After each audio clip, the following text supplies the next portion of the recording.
there's two different types of marketing, right? You have marketing, advertising, and then you have demand creation or branding. So during your slow months, when there is no demand, marketing and advertising don't work.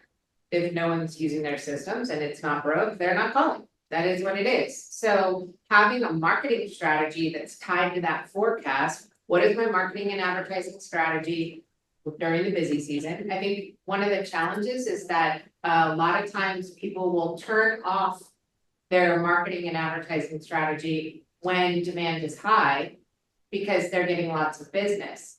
And that causes big issues for them as the seasons change, and also they don't have a strategy for leveraging their existing database to drive demand, leveraging social media to create demand, and leveraging promotional strategies. When demand is low, you have to create it. You have to, and you can do that through your database. You can do that through referral programs. You can do that through partnerships. You can do that through promotion. I mean, we've got clients that are so sophisticated that their promotional strategy, for example, for offering tune-ups, is tied to weather. So when it's 90 degrees, 80 degrees, 70 degrees, their tune-up promotion changes down to when it's 72 degrees and your windows and doors are open, they will do tune-ups for free in order to get into the home because they know their numbers. They know if I do 5 tune-ups, it costs me $68 per tune-up. I have an average conversion ratio for every tune-up that I go on. Out of 10, I'm gonna close one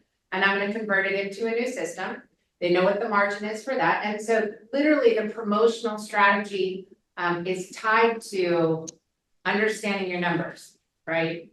And we've got plenty of customers that literally will damn near pay somebody to go do a tune-up in the shoulder season in order to get into the house because they're doing a comprehensive evaluation each and every time. They're leaning in with high efficiency systems and the benefits of upgrading their system. They're leaning in with financing each and every time, and they know their closing numbers. Just get me in a house, get me in a house. If I get in the house, we're golden.